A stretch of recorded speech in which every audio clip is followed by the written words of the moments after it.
after we confess our sexual sins to God and fellow believers and seniors, is it still important to confess to our life partner or wife-to-be? I believe it depends on the comfort level that you have. Depends on the comfort level.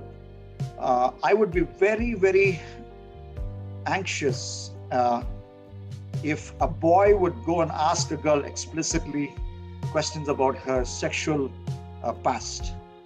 And I will tell any girl that if a boy will ask you questions about your sexual past and about how you've been in that area, and explicitly asking questions, if have you done this, have you done that, talking about your sexual life, that boy is not worth marrying. And then, but as a boy, if you would like to share with a girl voluntarily that there is when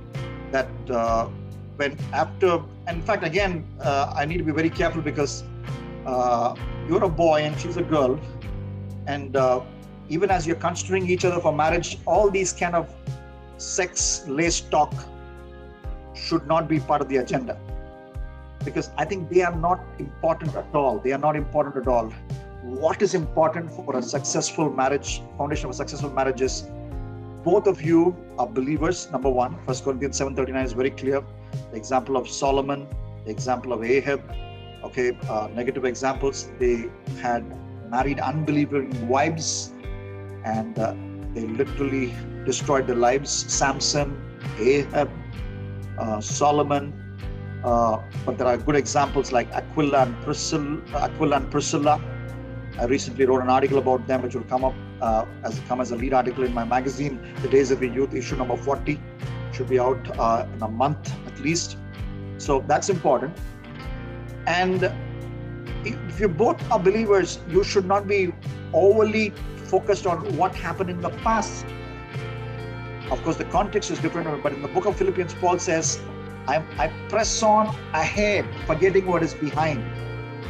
So of what value is what happened in the behind? Let's say that you both get married and an email comes from a boy or an email comes from a girl saying that I have been intimate with your husband, I have been intimate with your wife.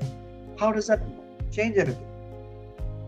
Because on the altar, the moment you both decided to get married, it is an unconditional eternal love. There's an unconditional eternal love that you both have agreed to show on each other. So even if somebody throws a story at you from the past, it doesn't matter, because both of you have agreed to do that.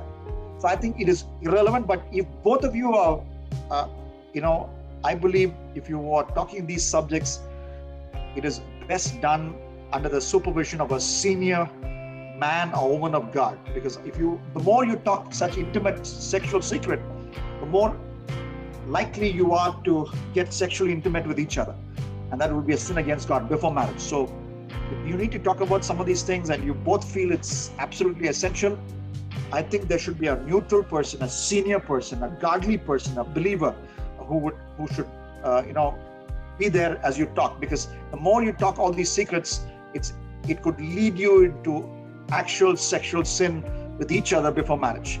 So these are some of the things that are coming to my mind as I talk about this. Okay.